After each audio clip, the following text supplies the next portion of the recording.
Hello friends, आपके अपने channel unique one MCS में आपका स्वागत है। आज लेके आए हैं आपके लिए एक अलग सा ही वीडियो, एक महत्वपूर्ण वीडियो जिसके बारे में चर्चा करने वाले हम जीपीएफ और जीपीएफ 2004 के बारे में। जो वीडियो में जो स्क्रीन का जो राइट साइड है उस पर आपको जीपीएफ की डायरी का फ्रंट व्यू दिखा रखा है और साइड में कुछ क्वेश्चंस हैं। हम क्या करेंगे, इन क्वेश्चंस के ऊपर चर्चा भी करेंगे और साथ में डिटेल्स में भी समझेंगे कि जीपीएफ या जीपीएफ 2004 क्या है। तो चलिए हम शुरू करते हैं। सबसे पहला क्वेश्चन आता है, जीपीएफ स्लेब क्या है। पहला क्वेश्चन आपका आता है, जीपीएफ की जो स्लेब है वो एक्चुअल में है क्या। तो जीपीएफ स्लेब देखने के लिए देखिए क्या होता है कि आपकी वेतन से एक जीपीएफ या जीपीएफ 2004 के नाम से कटौती की जाती है। जीपीएफ के अंदर वे लोग हैं जो 2004 से पहले के हैं। जीपीएफ 2004 उनके लिए है जो जीपीएफ 2004 मतलब 2004 के बाद में जिनकी नियुक्ति हुई है और लगभग 2020-21 के लगभग उनका एरियर वगैरह और 2021-22 से उनके वेतन से जीपीएफ 2004 नाम से कटौती होना शुरू हुई है। जीपीएफ का जो जनरल मीन है वो क्या है, ये इधर आपको लिखा हुआ भी है, सामान्य भविष्य निधि है और जनरल प्रोविडेंट फंड है। ये एक प्रकार के आपकी स्कीम का हिस्सा है। आप जो भी पैसा कटवाते हैं आपको रिटायरमेंट के टाइम पे विद इंटरेस्ट ऑफ पेमेंट मिल जाता है। इसमें कुछ फीचर और कुछ सुविधाएं भी होती है, तो हम उनकी भी चर्चा करेंगे कि कौन से फीचर्स और कौन सी सुविधाएं हैं जीपीएफ या जीपीएफ 2004 में। और अभी जो मंथ चल रहा है वो मंथ चल रहा है मार्च का मंथ। तो ये मंथ आपके लिए सबसे महत्वपूर्ण होता है क्योंकि मार्च मंथ की सैलरी अप्रैल में आती है, तो नए वित्तीय वर्ष का शुरू कहाँ से होगा, अप्रैल से। तो अप्रैल मंथ से आपका वित्त वर्ष शुरू होना है, तो जो भी आपको संशोधन करने होते हैं वो इसी मंथ के अंदर करने होते हैं। तो चलिए हम सबसे पहले वीडियो शुरू करते हैं कि जीपीएफ स्लेब क्या है। देखिए आपके सामने जीपीएफ स्लेब दिखा दी है मैंने, आप इसका चाहे तो स्क्रीनशॉट भी ले सकते हैं। जीपीएफ स्लेब के अंदर क्या दिखाया गया है कि ये इफेक्टिव है इस हिसाब से, करंट टाइम के हिसाब से ये जीपीएफ स्लेब चल रही है कि अगर कोई कार्मिक, आपको लेफ्ट हैंड साइड पे क्या दिखा रखा है, बेसिक दिखा रखा है। अगर किसी कार्मिक का बेसिक इन रेंज के बीच में आता है तो उसको किस प्रकार से क्या कटौती करवानी होती है वो आपको दिखाई गई है। देखिए एक जनरल वे में आपको बता दूं कि यदि आप एक थर्ड ग्रेड टीचर है, देखिए यहाँ मैं आपको दिखाता हूँ एक बार। यदि आप एक थर्ड ग्रेड टीचर है, थर्ड ग्रेड टीचर का जनरल बेसिक अगर आपकी स्थायी नियुक्ति परमानेंट नियुक्ति हुई है, जनरल अभी अभी हुई है, तो बेसिक जो स्टार्टिंग होता है वो कहाँ होता है, 33,800 से होता है। तो इस कंडीशन में आपको 2100 रुपये जीपीएफ कटवाना चाहिए। यदि आप थर्ड ग्रेड से नीचे के हैं तो आपके लिए 1450 रुपये जीपीएफ कटवाना चाहिए। ये एक स्लेब रेट है। और यदि आप एक सेकंड ग्रेड या फर्स्ट ग्रेड टीचर है तो आपको कम से कम 2850 रुपये कटवाने ही चाहिए जीपीएफ की कटौती के अंतर्गत। अब बात आती है बात की, जैसे जैसे आप थर्ड ग्रेड हो, सेकंड ग्रेड हो, फर्स्ट ग्रेड हो या अन्य किसी भी पोस्ट पे आप अपने विद्यालय के अंदर, अपने स्कूल के अंदर यूडीसी हो, क्लर्क हो, डब्ल्यूएओ हो, कुछ भी हो, आपका जो बेसिक क्राइटेरिया डिपेंड करता है, उस बेसिक के ऊपर आपकी क्या डिपेंड करती है, आपकी रेट्स डिपेंड करती है, कौन सी रेट्स आपकी रहने वाली है, उस हिसाब से आप क्या कर सकते हैं, इनमें परिवर्तन करवा सकते हैं। तो जीपीएफ में देखिए सबसे महत्वपूर्ण चीज़ है कि मैं आपको बता दूं, जीपीएफ कटौती के अंदर आपको स्लेब रेट के अंतर्गत मिनिमम कटौती, जैसे ये कटवा रहे हैं आप स्लेब रेट के अंतर्गत मिनिमम कटौती मान लो आप ये करवा रहे हैं, ये आपकी स्लेब के अनुसार है। लेकिन अगर आप चाहे तो जीपीएफ कटौती को बढ़ा भी सकते हैं, मतलब मिनिमम इतना तो आपकी कटौती होनी चाहिए, इससे एक्स्ट्रा में आप जा सकते हैं। चलिए लौटते हैं वापस टॉपिक की ओर। देखिए अगर अगला क्वेश्चन है, जीपीएफ डायरी कैसे भरें। साइड में मैंने जीपीएफ डायरी की इमेज भी आपको दिखा रखी है। जीपीएफ डायरी कैसे बननी है, इसके बारे में क्या क्या जानकारी और रहने वाली है। पहला पॉइंट हमारा क्लियर हो गया है। तीसरा पॉइंट आता है, जीपीएफ कटौती कब व कैसे बढ़ाए। जीपीएफ कटौती बढ़ाने के लिए जैसे कि मैंने बताया कि आपको मार्च जो मंथ है उसकी सैलरी आएगी आपकी अप्रैल में। तो जीपीएफ या एसआई, जनरली दो कटौतियां करवाते हैं प्रीमियम के अंतर्गत, एक होती है जीपीएफ, एक होता है एसआई। तो जीपीएफ और एसआई जो दोनों कटौतियां हैं वो आपको इसी मार्च मंथ में बढ़वा ले तो आपके लिए बेटर होगा। क्यों होगा, क्योंकि आपका जो जीए 55 होता है वो होता है मार्च टू फरवरी। तो जीए 55 में शुरुआत से ही वो कटौती क्या होने लग जाएगी, आपको दिखने लग जाएगी, तो ये आपके लिए बेटर रहने वाला है। जीपीएफ कटौती बढ़ाने के लिए आपको क्या करना है, जाहिर सी बात है पहले तो स्लैब के अकॉर्डिंग चार्ट देखना है। आपको क्या करना है, सबसे पहले तो चार्ट देखना है, इस चार्ट के अकॉर्डिंग मेरी कटौती क्या होने वाली है मिनिमम।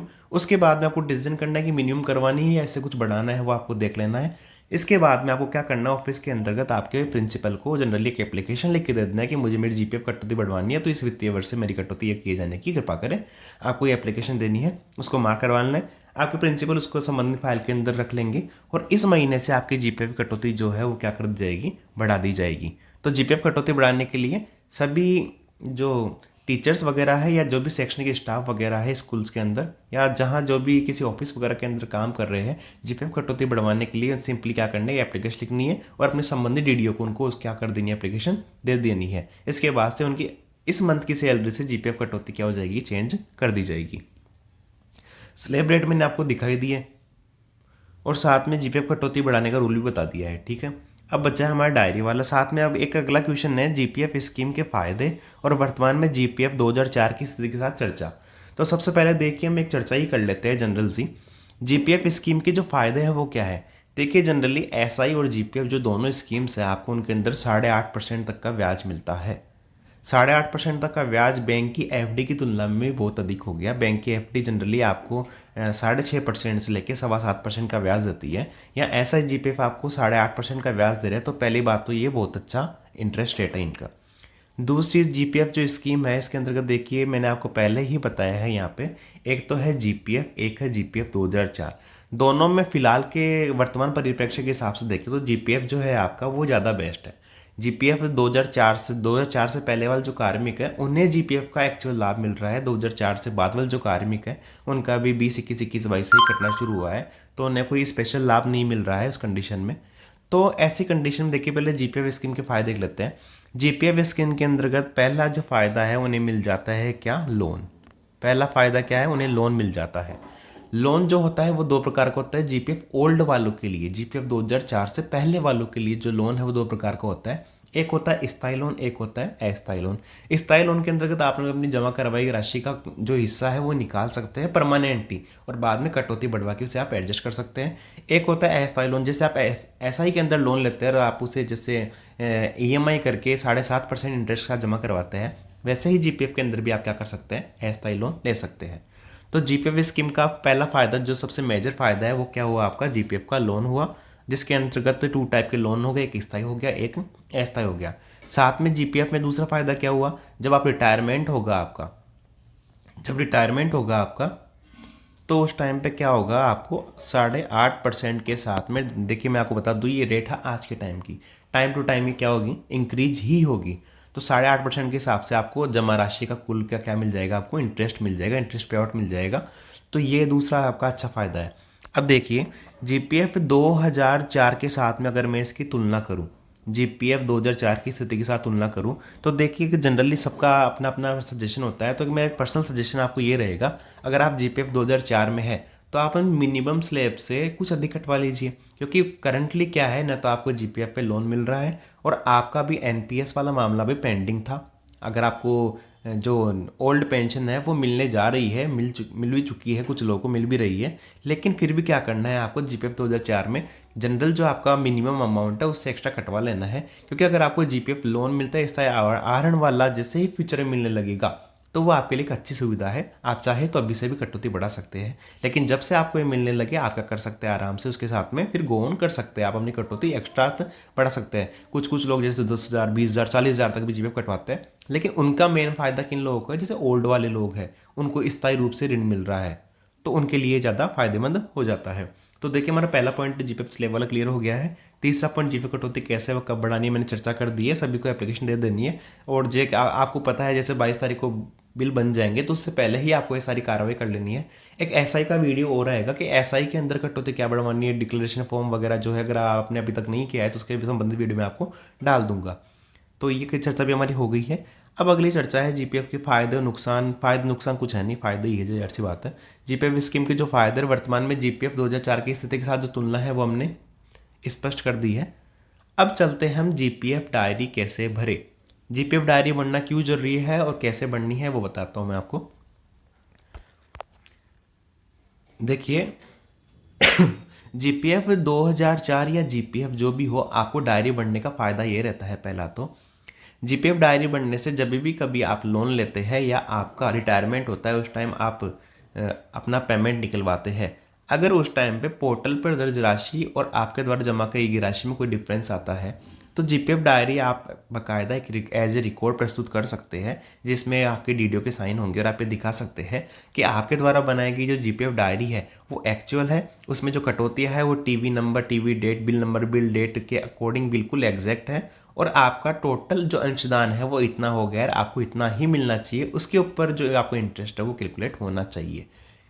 तो इसलिए आपको जीपीएफ डायरी बना लेनी चाहिए। अब चलिए हम चर्चा पे आगे चलते हैं, जीपीएफ डायरी कैसे बने। देखिए, जीपीएफ डायरी का जो एक आउटलुक है वो कुछ इस प्रकार का है। यहाँ जीपीएफ डायरी आपकी सामान्य भविष्य निधि जनरल प्रोविडेंट फंड, ये आपको सिंपल सी आपकी क्या करनी है, जो पूर्तियाँ है वो कर लेनी है। यहाँ आपका नाम हो जाएगा, पिता पति का नाम हो जाएगा, आप कार्यालय का नाम होगा, स्कूल का नाम, ऑफिस का नाम जो भी है वो हो जाएगा, ये आपको कर लेना है। इसके बाद हम चलते हैं अगले पोर्शन पे। देखिए, ये जीपीएफ डायरी का फ्रंट पेज है, सामान्य भविष्य निधि जनरल प्रोविडेंट फंड जीपीएफ जिसे हम बोलते हैं। नाम हो गया, पिता या पति का नाम हो गया और कार्यालय का नाम हो गया। आपके डॉक्यूमेंट्स के अंदर, जॉब के डॉक्यूमेंट्स के अंदर जिसका भी नाम है, पिता का है या पति का है, वो आपको क्या करना है, इसके अंदर डाल देना है। अब देखिए, आगे चलते हैं हम। तो ये राजस्थान सरकार की पासबुक सामान्य भविष्य प्रावधान निधि विभाग की, नाम, पिता का नाम, पति का नाम, ये मैंने थोड़ा यहाँ ब्लर कर दिया है जो भरा हुआ था उसके लिए, तो ये आपको भर लेना है।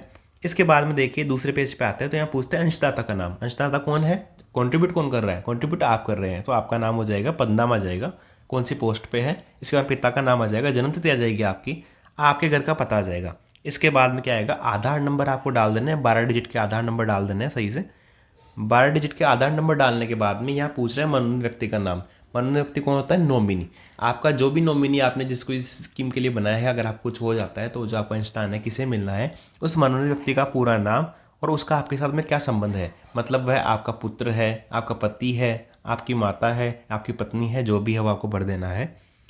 इसके बाद में वह कॉलम आपको क्या करना है, खाली छोड़ देना है। आगे चलते हैं तो हम देखते हैं कि यहाँ पदस्थापन रिकॉर्ड पूछा हुआ है। अब देखिए, जो फर्स्ट कॉलम है वहाँ क्या पूछा हुआ है, कार्यालय का नाम। कार्यालय के नाम के अंदर आपने शुरू से लेकर एंड तक जितने जितने ऑफिस चेंज किए, आपको उनका नाम क्या करना है, यहाँ पे डाल देना है। कि कौन से कार्यालय में आप कब से लेके कब तक रहे। पहला है कार्यालय का नाम, जैसे मैंने डाल दिया राजकीय माध्यमिक विद्यालय, जहाँ का भी है वो डाल दिया। उसके बाद में डालनी है कार्य ग्रहण करने की तारीख, आपको ज्वाइनिंग डेट डाल देनी है। मैंने डाल दिया, किसी मैंने कनिष्ठ सहायक की वो डायरी ली है तो ज्वाइनिंग डेट डाल दी है। उसके बाद में वहाँ से रिलीविंग की डेट भी डाल दी है मैंने, रिलीव डेट ये हुई क्योंकि जैसे प्रमोशन हुआ था तो रिलीव डेट डाल दी है। इसके बाद में आपको क्या करना है, हस्ताक्षर कार्यालय अध्यक्ष, उस स्कूल के जो भी संबंधित प्रिंसिपल थे या डीडी होते, उनका क्या करना है, आपको सील विथ साइन करवा लेना है यहाँ पे। तो इस प्रकार से आपको पहले फर्स्ट, फिर सेकंड, और जो जो भी आप वो ऑफिस चेंज करते जाएंगे उस हिसाब से आपको क्या करते जानी है, उनकी एंट्री करते जानी है। तो इस प्रकार से आप क्या कर देंगे, पदस्थापन का आपको विवरण दर्ज कर देना है। पदस्थापन विवरण दर्ज करने के बाद में हम आगे अगले पेज पे चलते हैं। तो ये देखिए हमारे सामने आ गई है हमारी जीपीएफ डायरी, किस प्रकार से बननी है, किस प्रकार से नहीं बननी है, मैं आपको पूरा समझा दूंगा डेप्थ में। सबसे पहले मैं बताऊं उन पॉइंट्स पे आपको फोकस करना है। देखिए, सबसे पहले आपको दिया हुआ है वित्त वर्ष। आपको वित्त वर्ष, जिस वित्त वर्ष के लिए आप डायरी भर रहे हैं, आपको क्या करना है, सीधा अपनी एसएसओ आईडी से अपना GA55 निकालना है। जैसे मैं बता रहा हूँ, जो पुराने वाले कर्मचारी जिनकी 2004 के बाद नियुक्ति हुई है, तो उनका जनरली सबसे पहले क्या हुआ था, डीए एरियर या बोनस का जो एरियर था वो आना शुरू हुआ था जीपीएफ के अंदर। तो आप अपने 2018-19 से जीपीएफ पर निकाल देखना शुरू कर दीजिए, जहाँ से भी आपको डीए एरियर की जीपीएफ 2004 के नाम से एंट्री मिलने लगे। और पुराने जो कार्मिक है उनका तो शुरू से ही जीपीएफ चल रहा है, तो उनको क्या करना है, अपने जीपीएफ की कटौती जहाँ से भी होना शुरू हुई है, प्रोबेशन पूरा होने के जस्ट बाद से जीपीएफ कटौती होना शुरू हुई है उनकी, जहाँ से वहाँ से क्या करना है, उनको सबसे पहले GA55 में से ऊपर वित्त वर्ष भर देना है। मान लिया मैं एग्जांपल ले रहा हूँ 2024-25 का ही मान लेते एग्जांपल एक अपन ने। तो यहाँ क्या करना है, वित्त वर्ष के अंदर आपको यहाँ पे 2024 और यहाँ 2025 क्या करना है, सबसे पहले भर देना है। वित्त वर्ष बढ़ने के बाद में क्या करना है आपको, अब GA55 के अंदर हमें नेक्स्ट काम क्या करना है वो देखिए। सबसे पहले हम डायरी का लेफ्ट साइड ले लेते हैं। लेफ्ट साइड के अंदर देखिए क्या क्या एंट्री करनी है। सबसे पहले आपको डालना है कार्यालय का पूरा नाम व पता, जहां आप करंटली वर्क कर रहे हैं। देखिए, ये कार्यालय का नाम और पता यहाँ डालना है इसके अंदर। तो यहाँ कार्यालय का पता मैं डाल दूंगा, जैसे राजकीय उच्च माध्यमिक विद्यालय जो भी हमारा रहेगा वो यहाँ कार्यालय का पता मैं डाल दूंगा। आपको स्कूल का पूरा नाम डाल दिए। अब देखिए, अगर आपने ट्रांसफ़र हुआ है तो उस कंडीशन में आपकी जो लास्ट पेमेंट उस स्कूल से बना है, मान लो आपका लास्ट पेमेंट यहाँ मई तक बना है वहाँ तक, तो मई तक तो डालना है एक कार्यालय का नाम यहाँ तक, और जैसे ही आप जून में आएंगे वहाँ से डालना है आपको दूसरे कार्यालय का नाम यहाँ से। तो इस प्रकार से कार्यालय के नाम की एंट्री कर देनी है आपको, और उसके बाद में वहाँ साइन भी होंगे उनके, वो आगे की बात है, वो बात समझाता हूँ मैं आपको। तो कार्यालय के नाम वाला कॉलम हमारा पूरा हो गया। अब देखिए आगे चलते हैं तो हम क्या देखते हैं कि GA 55 के अनुसार आपका क्या है, आपको बताना है कि कौन सा अंशदान कब हुआ है। यहाँ सबसे इंपॉर्टेंट फैक्टर है हमारा कि आपके जो कटौती है वो वैलिड कब होंगी, आपका टीवी नंबर, आपका इनकैशमेंट नंबर, टीवी नंबर और टीवी डेट क्या है, उसके अनुसार आपकी कटौतियाँ क्या होंगी, वैलिड होंगी। तो देखिए इधर दिया हुआ है आपको मंथ के नेम दी हुई है इधर, और साथ में इधर क्या हुआ है, टीवी नंबर वाला कॉलम दिया हुआ है। इधर आपको अंशदान दिया हुआ है। ये कॉलम आपके अस्थायी आहरण की वापसी, ये उनके लिए है जिन्होंने कुछ पैसा निकलवाया था और उसमें से कुछ वापस करते जा रहे हैं, उनके लिए है। तो सबसे पहले देखिए आपको क्या करना है यहाँ पे। जैसे मान लीजिए आपकी कटौती हुई है GA 55 में, आपको देखना है GA 55 आपको शुरू होता है मार्च से लेके फरवरी तक। तो मार्च माह की जो कटौती हुई है वो क्रेडिट कब हो गया, आपके अप्रैल में। तो अप्रैल महीने के टीवी नंबर और टीवी डेट आपको डालना है इस कॉलम में, क्योंकि अप्रैल महीने में क्या हुई, आपकी कटौती हुई है। फिर अप्रैल मंथ की जो कटौती आएगी वो अप्रैल मंथ की सैलरी आपकी क्रेडिट कब हुई, 1 मई को, ये मतलब मई के महीने में 1 मई, 2 मई, 3 मई, 4 मई। तो मई महीने के टीवी नंबर और टीवी डेट डाल देने आपको इस कॉलम में। इस प्रकार से आपको पूरी एंट्रियाँ करती जानी है, मई की, जून की, जुलाई की, अगस्त, सितंबर की, और पूरे फरवरी तक एंट्रियाँ करती जानी है। इसके बाद में आता है आपका अगला कॉलम अंशदान का। अंशदान से मतलब आपने कटौती कितनी कराई है। मान लीजिए आपने कटौती करवाई है 5,000 रुपये, तो आपको अंशदान के अंदर GA 55 से देख के कि कितनी कटौती हुई है वो डाल देनी है अंशदान के अंदर। जैसे ही आपने अंशदान के अंदर कटौतियाँ डाल दी, आपका पहला कॉलम पूरा हो चुका है, दूसरा कॉलम पूरा हो चुका है। इसके बाद में SI आहरण की वापसी, अगर आपने कोई लोन लिया है उसका आप भुगतान कर रहे हैं तो आपको इसके अंदर एंट्री करती जानी है। यहाँ पे अन्य कोई कटौती है, अन्य कटौती वाला कॉलम हमारा महत्वपूर्ण है, ये हम देखेंगे बाद में। इसके अलावा अगर ये जो दोनों कॉलम हो गए, मान लीजिए आपका पहला कॉलम आपने फिल कर दिया ये वाला, दूसरा कॉलम मान लीजिए नील है, तो लास्ट में यहाँ से लेकर यहाँ तक का जो भी योग आएगा, आपको योग कुल कटौती के अंदर क्या कर देना है, वो यहाँ पे योग कर देना है। और इसके साथ में ये जो नेक्स्ट कॉलम यहाँ योग कर देंगे आप। इसके बाद में अगला कॉलम आपको दिया हुआ है अस्थायी या स्थायी आहरण की राशि, कि कितना आपने आज तक निकाल चुके हो अस्थायी स्थायी रूप से, और उसमें से ये कॉलम तो हो गया आप कितना निकाल चुके हो, और ये कॉलम हो गया आप उसमें से कितना वापस करते जा रहे हो। इस प्रकार से आपको कर लेना है। अब देखिए इसमें एक और महत्वपूर्ण चीज़ बता दूं मैं आपको, जब हम नीचे चलते हैं तो यहाँ एक अलग सा कॉलम आता है, यहाँ आता है एरियर वगैरह का। देखिए मंथ वाइज कटौती हमने कर ली है मार्च से लेके फरवरी तक। अब आती है बात एरियर वगैरह की। साल के अंदर जनरली आपका 2 बार DA बढ़ता है, तो 2 बार जो आपका एरियर होता है वो किस में जाता है, आपका GPF है, GPF 2004 के अंदर, और एक होता है आपका बोनस। जब आपका फिक्सेशन होता है तो एक होता है आपका फिक्सेशन एरियर। तो किसी भी प्रकार का अगर कोई एरियर है जिसकी कटौती GPF में जा रही है, चाहे वो बोनस है चाहे D एरियर है, तो उनकी एंट्री के लिए स्पेशल से कॉलम बनाए गए हैं आपके लिए। मैं आपको अभी डिटेल भी समझाऊंगा। तो उनके लिए स्पेशल से कॉलम बनाए गए हैं, आपको उनकी एंट्री इन कॉलम्स के अंदर कर देनी है। तो देखिए मैंने एक आपको बेसिक ओवरव्यू समझा दिया है। इसके बाद में आपको क्या करना है, जो आपके आहरण एवं वितरण अधिकारी है, ये वाला जो कॉलम है आपका, उनके हस्ताक्षर करवा लेने हैं। अब एक कॉलम में आप चाहे तो वैसे करवा सकते हैं, अदरवाइज आप क्या कीजिए, यहाँ एक हस्ताक्षर करवाइए ऐसे, यहाँ एक हस्ताक्षर करवाइए आप उनके ऐसे, और इसके बाद में यहाँ उनकी सील लगा दीजिए, तो ये उनका प्रमाणित हो जाएगा। इसके बाद में आप नीचे जाइए, नीचे जाके एक आपका ये कॉलम एरियर वाला कॉलम हो गया, एरियर वाले कॉलम में जाइए, एक हस्ताक्षर यहाँ कराइए, इसको प्रमाणित कर दीजिए। तो इस प्रकार से आपकी GPF डायरी कंप्लीट हो जाएगी। अब देखिए मैं आपको सैंपल दिखाता हूँ जल्दी से। देखिए मैंने वित्त वर्ष ऊपर भर दिया है, वित्त वर्ष भर दिया है मैंने, देख लिया आपने। इसके बाद में मैंने स्कूल का नाम डाल दिया है, कार्यालय का नाम डाल दिया है। अब देखिए जब से वित्त वर्ष शुरू हुआ तब से मैंने क्या किया, यहाँ पे टीवी नंबर और टीवी डेट डालना शुरू कर दिए है। जब से वित्त वर्ष शुरू हुआ टीवी नंबर टीवी डेट डालना यहाँ पे शुरू कर दी है। ये जो मेरा अंशदान था मैंने अंशदान डालना शुरू कर दिया, इतना अंशदान हुआ, मेरे द्वारा कोई ऋण लिया नहीं गया था, तो जो ये अंशदान हुआ उस हिसाब से क्या हुआ, मेरा पहला अंशदान ये, तो इसका योग कुल कटौती कितना आ गया, ये आ गया। तो इस प्रकार से पूरे वित्त वर्ष की मैं एंट्री करता जा रहा हूँ। नीचे जाते हैं तो देखते हैं अपन कि यहाँ जो DA एरियर वगैरह थे हमारे, यहाँ 2 एरियर थे, तो मैंने डेट के सीरीज में उनकी एंट्री कर दी है कि पहले कौन सा एरियर डला, बाद में कौन सा एरियर डला, या मैंने एंट्री कर भी दी है और बाकायदा एक्सप्लेनेशन भी दे दिया है कि कब से कब तक का एरियर था, ये मैंने एरियर की एंट्री कर दी है। आपके लिए एक स्पेशल चीज़ वो मैं आपको बताना चाहूँ, यहाँ ध्यान दीजिएगा आप। मैंने ये कॉलम यहाँ पे जो एरियर वाला हिस्सा है इनकी एंट्री कर दी है अंशदान वाले में। अगर आप चाहे तो आप इसे चेंज भी कर सकते हैं। आपको क्या करना है, ये जो अन्य कटौती वाला कॉलम है यहाँ डाल देना है।